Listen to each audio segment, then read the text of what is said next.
போச்சப்பா. ஏண்டா கந்து வெட்டி கோயிந்தா, நான் என்னமோ உன்னை பெரிய ரவுடில நினைச்சேன். ஒரே அடியில பொசுக்குன்னு போயிட்ட. சரி சரி, இனிமேல் இந்த மாதிரி எல்லாம் பண்ணப்படாது. கூட இருக்க பசங்களை எல்லாம் கூட்டி வந்து என் பேக்கரியில வேலைக்கு சிறப்பாரு. ரேஸ்கல்ஸ். ஹலோ, அண்ணன் வீரபாகு பேசும்போது அங்கடா பேச்சு உனக்கு? அது ஒண்ணும் இல்ல மாப்பிள, தனியா ஒரு அல்லக்கை வந்து மாட்டிச்சு. தனியாவா? சிவா எவ்வளவு அடிச்சாலும் தாங்க உங்களுக்கு. அடிக்க நீயே வரியா? என்னது பிஸியா இருக்கியா?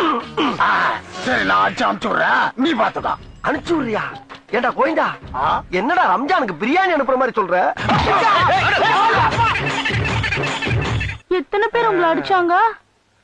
முதல்ல ஒரு 3-4 பேர் தான் அடிச்சானுங்க. அடிச்சுக்கிட்டே இருக்கும்போது ஒருத்தன் இன்னொருத்தனுக்கு போன் பண்ணி பிரியா இருந்தா வாடா மச்சான், ஒருத்தன் சிக்கி இருக்கான்னு சொன்னான்.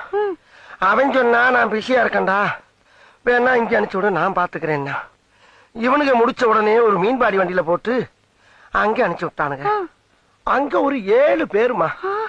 அவனுக்குனால எவ்வளவு முடியுமோ அவ்வளவு அடிச்சானுங்க. அடிச்சிட்டு ஒரு ஆட்டோல ஏத்தி விட்டானுங்க. சரி, நம்ம வீட்டுக்கு தான் அனுப்புறானுங்களோன்னு நம்பி ஏறி உட்காந்து அது நேர இன்னொரு தடவை இருக்க மூத்திர சந்துக்கு போச்சு. அந்த மூத்திர சந்துக்குள்ள 11 பேருமா.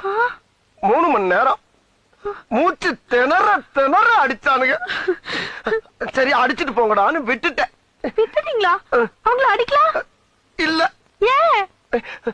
அடிக்கும் போது ஒருத்தன் சொன்னா, எவ்வளவு அடிச்சாலும் தாங்குறான்டா, இவன் ரொம்ப நல்லவன்னு ஒரு வார்த்தை சொல்லிட்டாமா. நானும் பழிக்காத மாதிரியே எவ்வளவு நேரம் நான் அடிக்கிறது.